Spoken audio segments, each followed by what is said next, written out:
राम राम राम राम राम राम को राम जी राम राम जी राम। भगवते नमः भगवते नमः भगवते नमः भगवते नमः भगवते नमः। भगवते नमः। देखो, आज महाराज जी से प्रश्न किया गया कि मन बहुत चंचल है, तो चंचल मन के ऊपर बुद्धि का नियंत्रण कैसे हो। ये महाराज जी के सामने प्रश्न आया कि मन बहुत चंचल है, तो चंचल मन के ऊपर बुद्धि का नियंत्रण कैसे हो। तो महाराज जी ने कहा कि एक लक्ष्य, एक उद्देश्य बनाओ कि हमें इस जन्म में भगवान की प्राप्ति ही करनी है, इस जन्म में भगवान के तरफ ही चलना है। तो एक लक्ष्य बनते ही सब ठीक हो जाएगा। जैसे पिताजी कहते हैं कि बेटा तुम हिसार जाओ और अमुक सेठ से 5,000 रुपये लाना है, तो 22 साल का बेटा कहता पिताजी उस मोहल्ले में तुम्हें कभी गया नहीं, परंतु उसी बेटे की नौकरी लग जाती है अमेरिका में।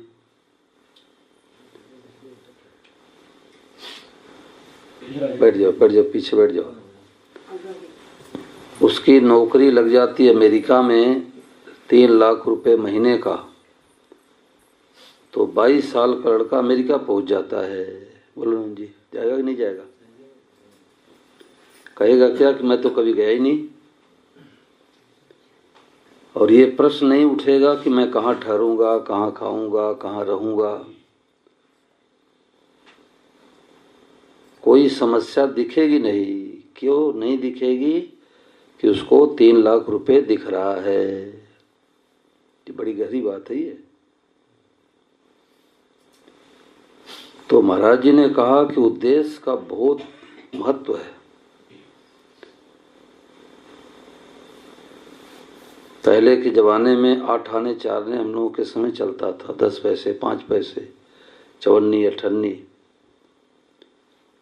तो महाराज जी कहते कि रुपए में 16 आना हुआ करते थे, और एक आने में मास्टर साहब 4 पैसा। एक आने में 4 पैसा। तो 1 पैसे तो क्रिया का महत्व है। हम लोग जो कोई काम करते हैं उसका 1 पैसे महत्व है। 3 पैसे भाव का महत्व है, और 15 आना उद्देश्य का महत्व है। हम किस लिए करते हैं?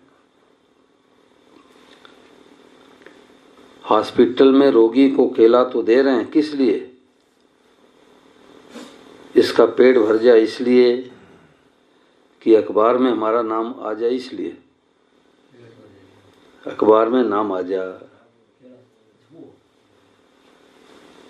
अखबार में हमारा नाम आ जाए, तो वो केला देना नहीं है, लेना है। बड़ी गहरी बात है ये। वो देना भी लेना है। हमारे को श्री धवन जी ने दिखाया, कमरे में कई लोग बैठे थे, तो ऐसी चीज आती है तो वो फीड कर लेते हैं। तो एक रोगी को केला दे रहे थे और 5, 7, 10 लोग हाथ लगाए रखे। सबको फोटो आ रहा है। तो जेसीबी बुला लेती, इतना बड़ा केला जेसीबी बुला। भाई एक ने केला पकड़ाया और कोई यहाँ पकड़ लिया, कोई यहाँ पकड़ लिया, कोई यहाँ पकड़ लिया। फोटो आना चाहिए, फोटो आना चाहिए। हाथ पर हाथ लगा दिए, केला तो एक पकड़ा है, 5, 7 लोगों का फोटो आ रहा है। तो महाराज जी ने कहा कि भीतर में दम, पाखंड, दुर्गुण, दुराचार होंगे तो न अपने को शांति मिलेगी, न दूसरों को शांति मिलेगी, और न तो वर्तमान में शांति मिलेगी, न परिणाम में। आज धार्मिक आयोजन खूब होते हैं, कई सेवा के ट्रस्ट बने हुए हैं, परंतु फिर भी अशांत क्यों है? थोड़ी सी खटपट होती है तो पद छोड़ देते हैं, या पद छूट गया तो गौशाला में जाना बंद कर देते हैं। तो उनका उद्देश्य सेवा का नहीं, उनका उद्देश्य पद का है। और महाराज जी ने बड़ी विचित्र बात कही कि सदाचारी आदमी के भीतर भी अगर लगन नहीं है, सदाचारी है, सज्जन है, उसके भीतर अगर लगन नहीं है तो उसको परमात्मा नहीं मिलते। परंतु दुराचारी आदमी, देखो कितनी विचित्र बात लगती है, दुराचारी आदमी के भीतर भी लगन लग जाए तो वह परमात्मा की प्राप्ति कर सकता है। बड़े बड़े चोर, डाकू, कसाई के भीतर भी जब परमात्मा की लगन लग गई तो वे परमात्मा को प्राप्त हो गए। तो इसका तात्पर्य क्या हुआ? भगवान किसी साधन से नहीं मिलते, भगवान मिलते लगन से। सारे अवगुण महाराज जी विमुक्ता पे टिके हुए हैं, विमुक्ता पे टिके हैं। तो एक लक्ष्य, एक उद्देश्य, आज महाराज जी ने याद दिलाया कि भाई एक उद्देश्य बनाओ कि हमें तो इस जन्म में भगवान के तरफ ही चलना है। और ये सोचते हैं हम तो गृहस्थी आदमी हैं, तो चाहे गृहस्थी हो चाहे साधु हो, लक्ष्य भगवत प्राप्ति का बनाओ। खेती करो, नौकरी करो, व्यापार करो, लाखों रुपए कमाओ, करोड़ों रुपए कमाओ। अब झूठ कपट नहीं करेंगे। बताओ मास्टर साहब, झूठ कपट कैसे करेंगे? झूठ कपट बेईमानी करते रहेंगे तो हमारा लक्ष्य नहीं बना, हमारा उद्देश्य नहीं बना। मेहनत करेंगे, परिश्रम करेंगे, जितना आएगा उसमें संतोष करेंगे।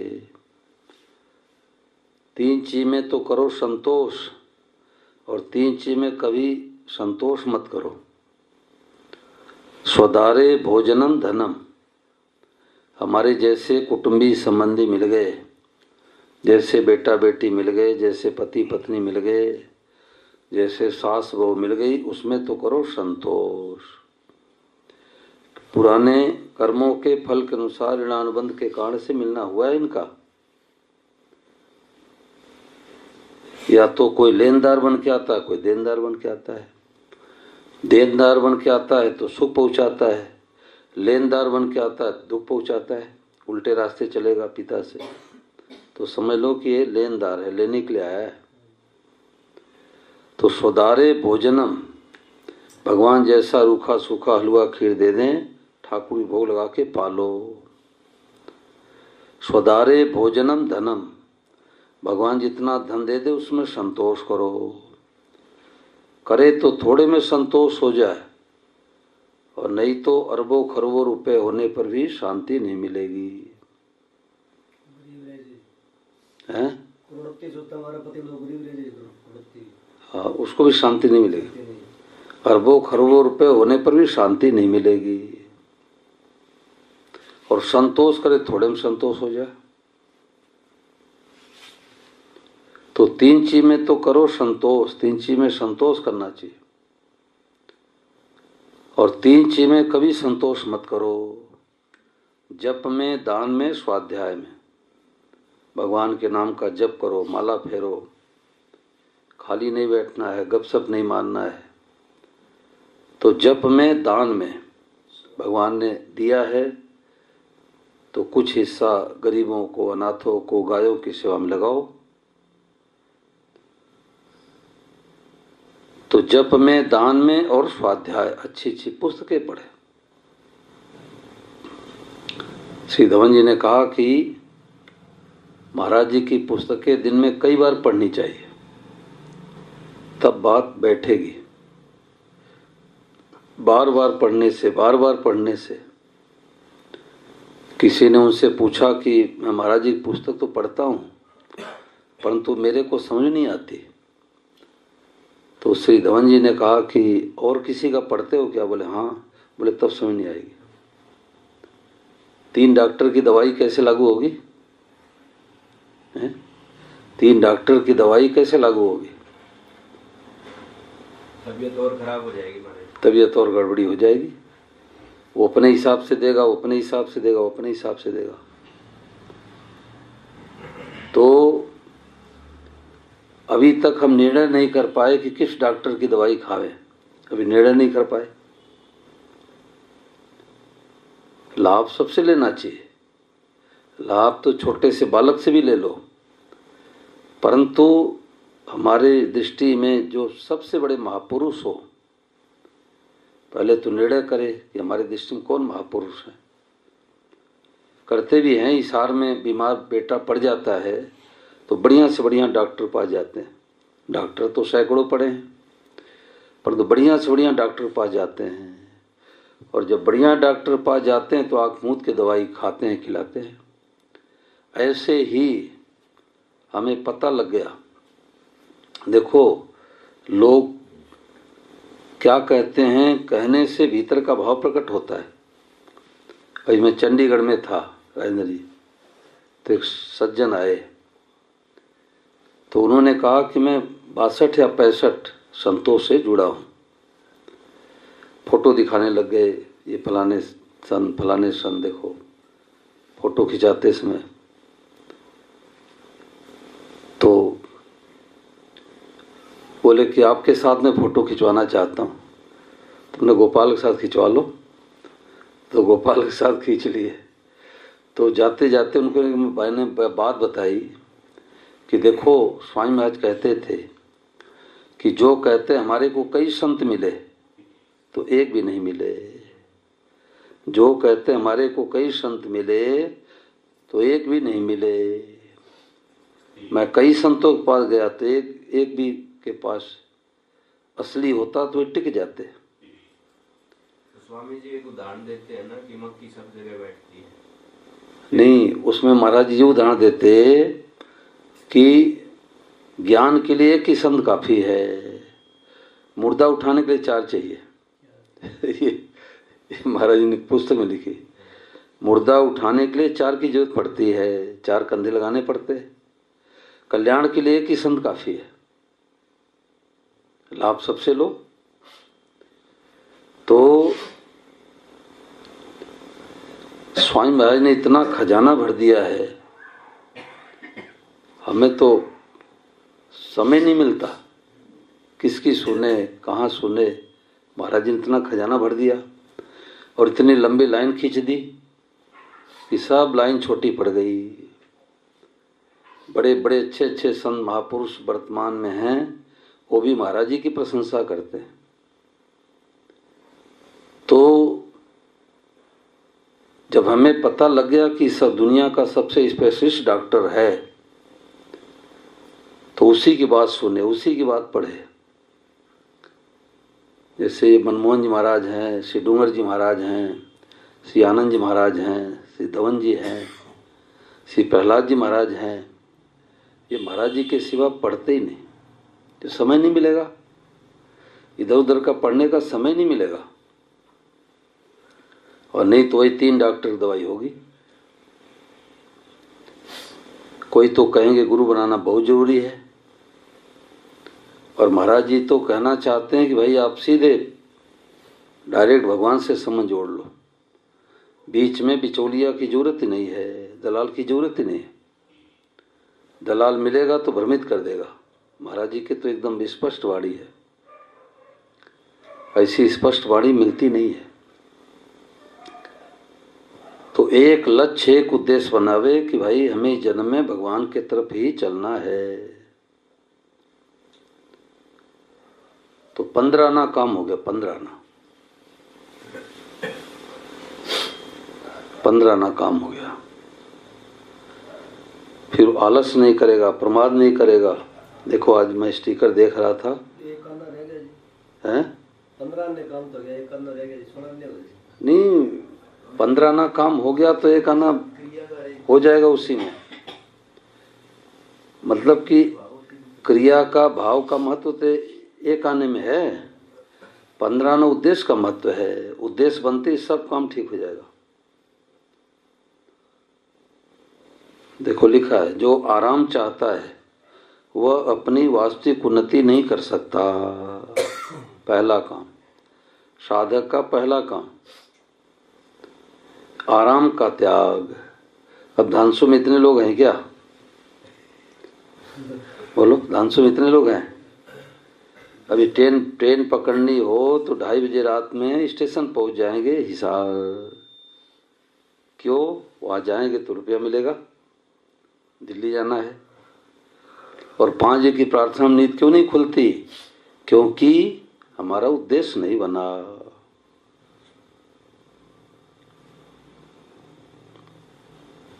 वो महाराज जी सुनाया करते कि राजस्थान में पहले छोटे बचपन में ही शादी कर देते थे, और जब लड़की बड़ी होती तो ससुराल भेजते। तो वो बेटी जब बड़ी हुई तो उसकी दादी बैठा के समझाने लग गई कि देख, ससुराल में जाना तो सुबह जल्दी उठना, सास ससुर को प्रणाम करना, पति को प्रणाम करना, झाड़ू बहारू लगाना, कोई पर पुरुष आवे तो मुख ढक लेना। तो दादी ने कहा तूने सुनी? तो उसने राजस्थानी भाषा में कहा कि जो तो जाऊं तब तो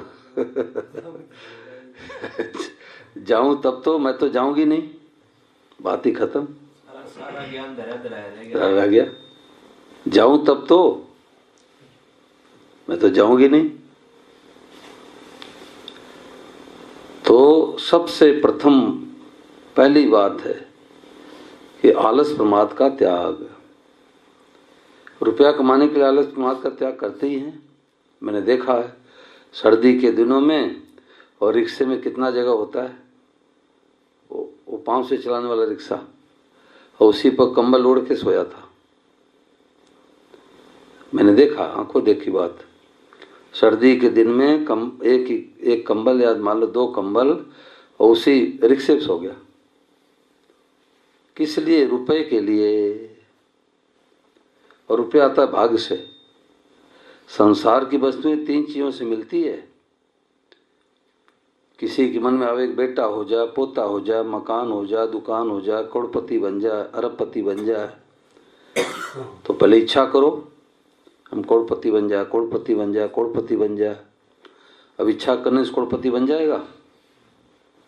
लखपति भी नहीं बनेगा। तो पहले इच्छा करे, फिर उद्यम करे।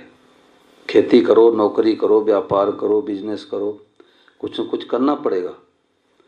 और तीसरे हमारे प्रारब्ध में, यानी भाग्य में, लक में, मुकद्दर में, हाथ की रेखा, माथे की रेखा में करोड़पति बनना होगा तो बनेंगे, नहीं तो लखपति भी नहीं बनेंगे। रुपया आता है प्रारब्ध से, भाग्य से आता है। तो संसार की चीजें की प्राप्ति में 3 चीजों की जरूरत है, इच्छा, उद्यम, प्रारब्ध यानी भाग्य। और भगवान की प्राप्ति में केवल इच्छा। क्या करे, कहाँ जावे, किससे पूछे? केवल लगन, केवल लगन की जरूरत है। और वो लगन नहीं लगे तो भगवान के सामने रो, कमरा बंद करके भगवान के सामने प्रार्थना करो कि महाराज इतनी उम्र चली गई और आगे कुछ भरोसा नहीं है। अपने से बड़े वाले भी चले गए, अपने से बराबर उम्र वाले भी चले गए, अपने से छोटे भी चले गए।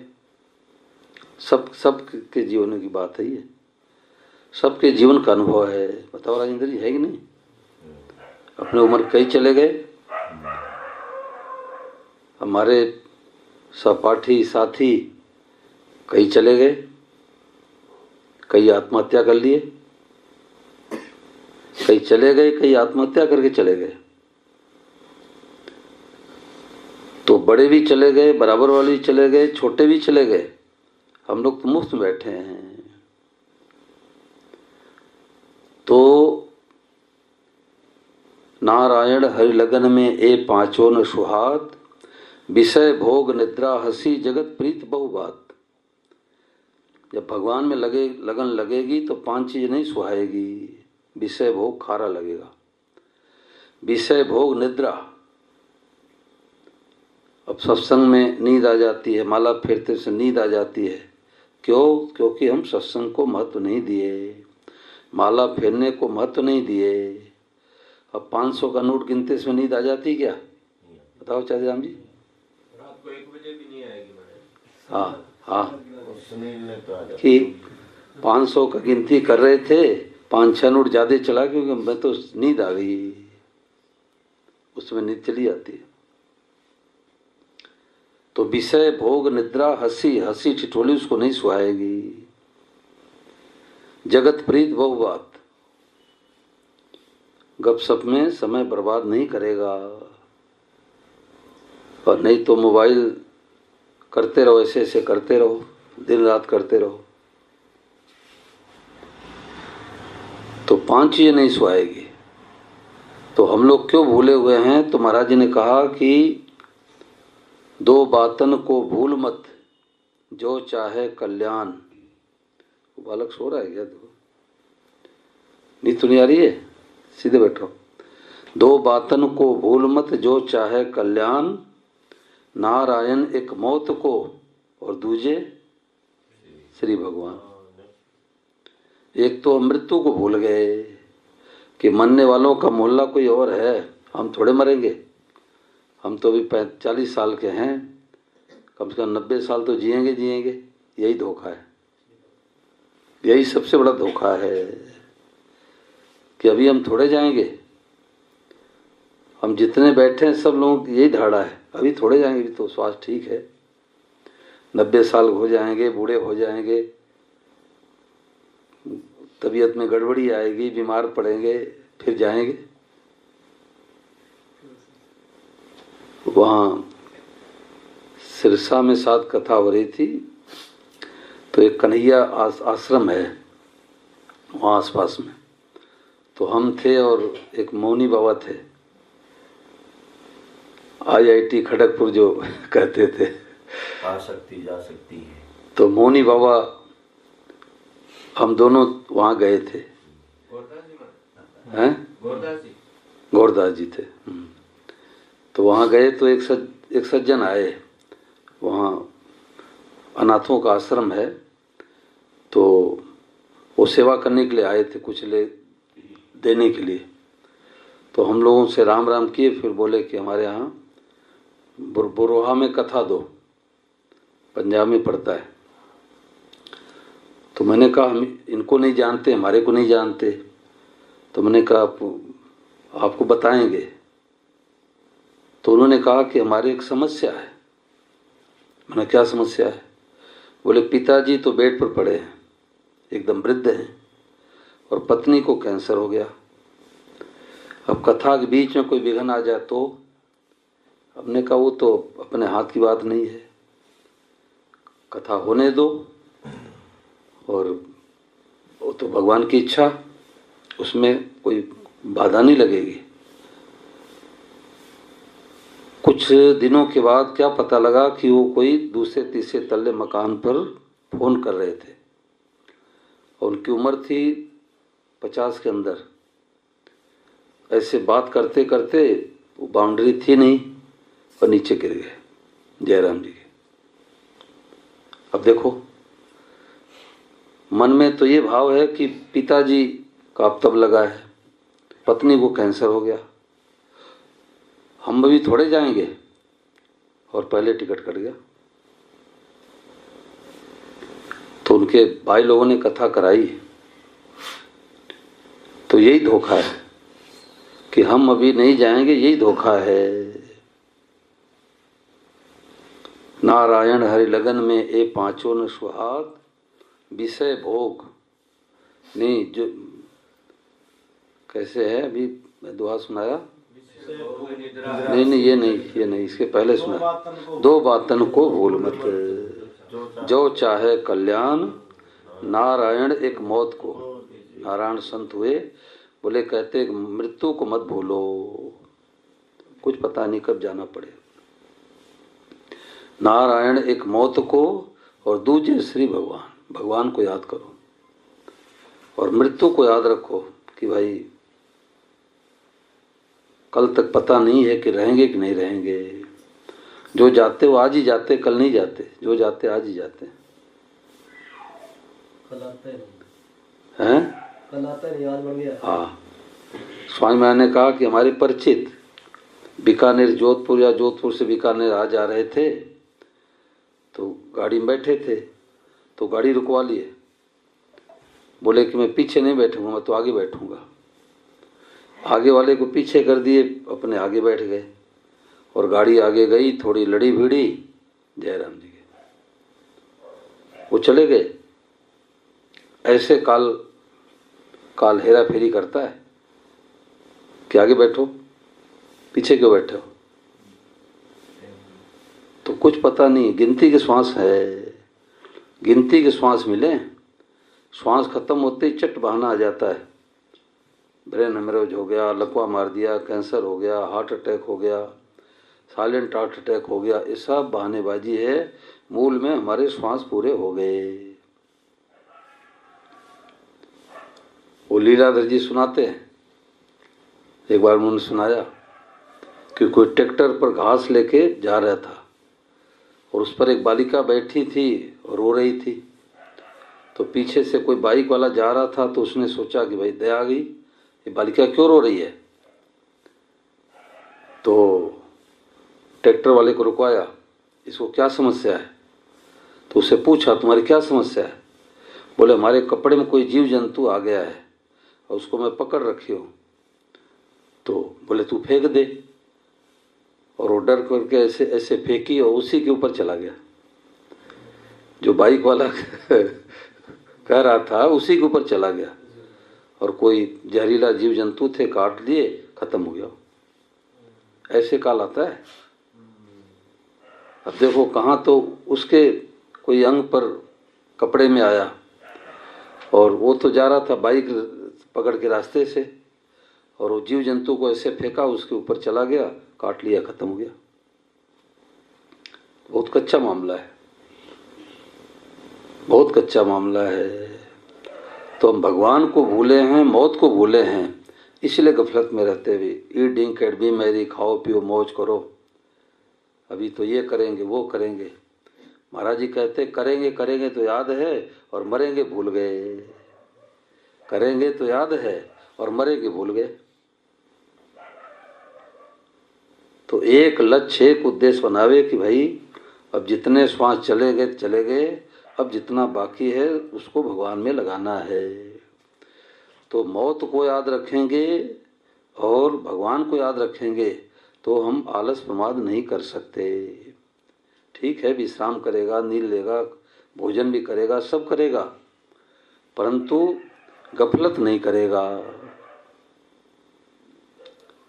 अब बताओ, इसमें कोई बात चलाओ, 5-7 मिनट और चल जाए सत्संग।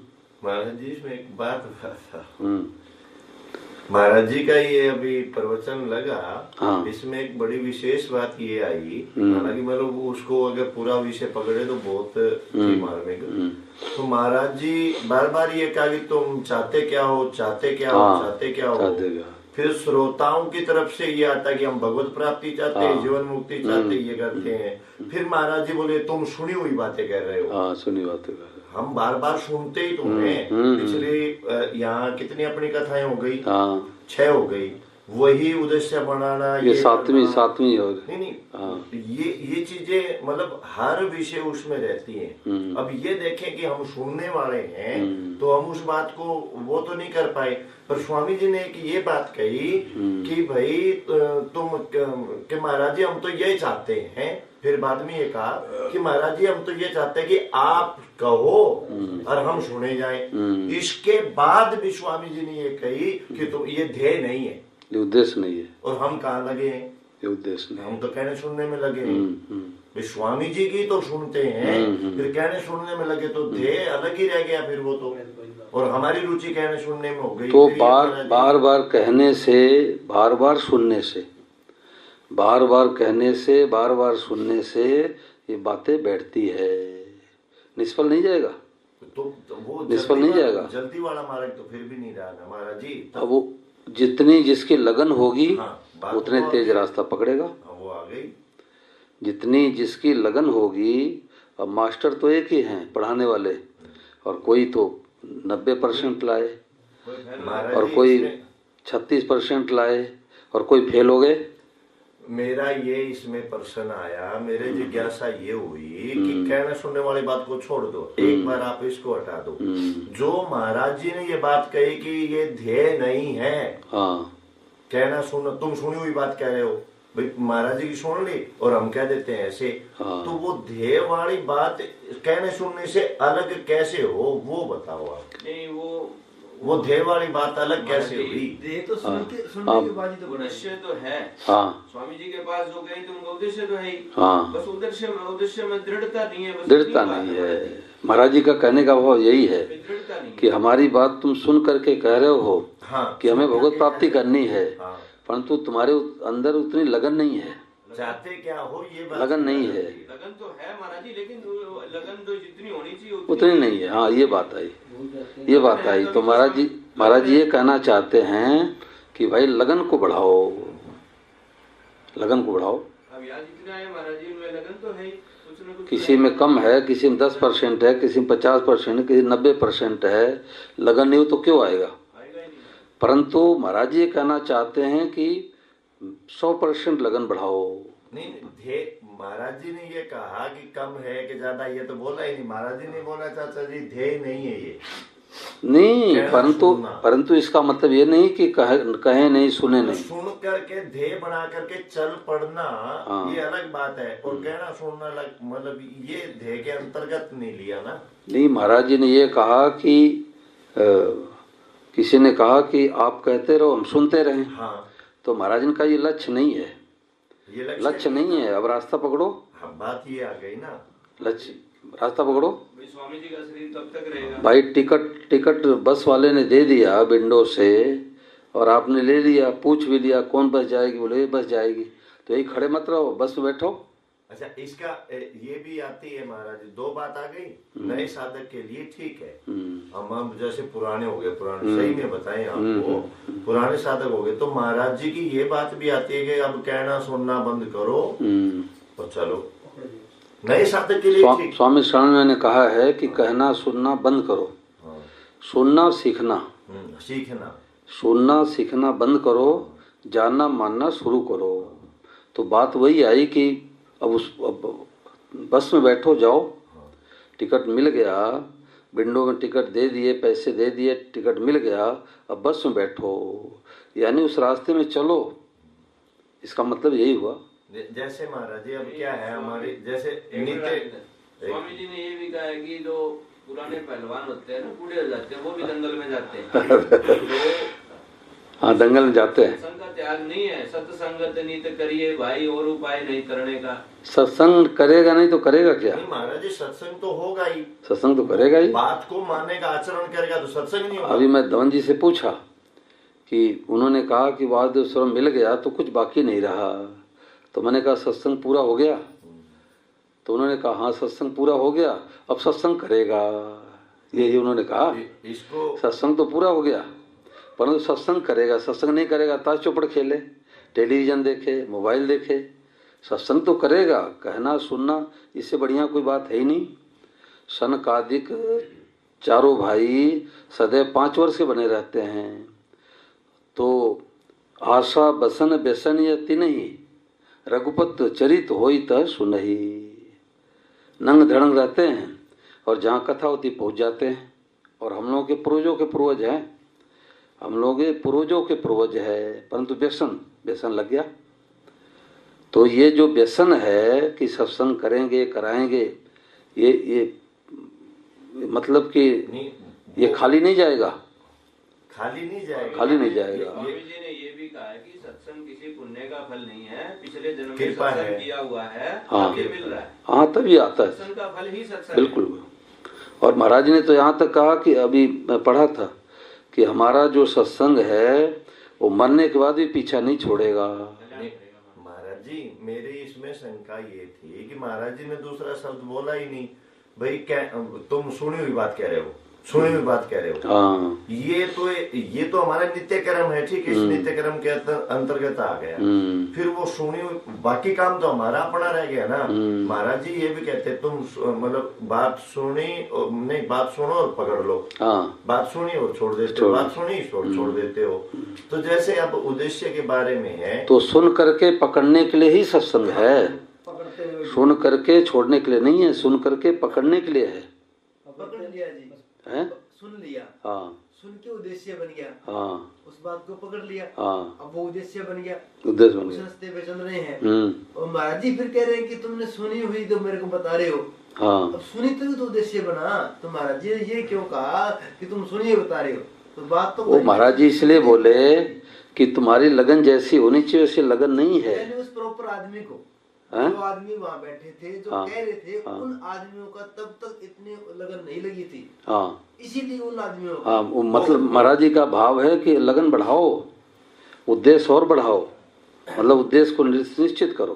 सुनते सुनते पकड़ते नहीं। महाराज जी समझते हैं ना कि हम लोगों को चलने में ढिलाई है। वो एक बात आती है ना कि नारद जी महाराज जा रहे थे रास्ते से, तो इमली के पेड़ के नीचे बैठ के भगत माला फेर रहा था।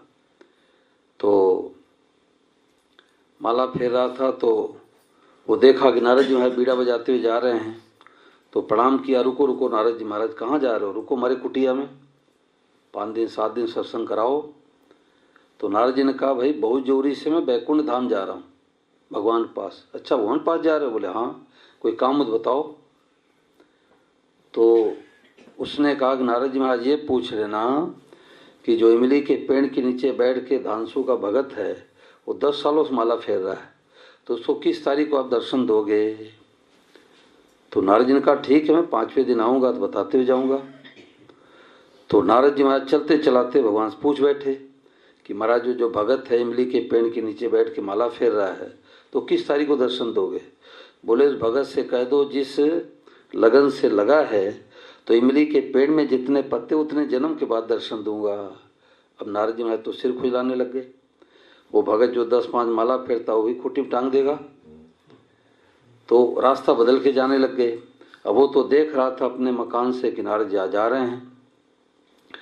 अब वो दौड़ के गया, प्रणाम किया, अरे नारद जी आप तो रास्ता भूल गए, हमारे कुटिया का रास्ता तो इधर से है, बताओ भगवान से आपने पूछा था? बोले हाँ भाई मैंने पूछा था, और लगन बढ़ाओ, जितनी लगन है और लगन बढ़ाओ।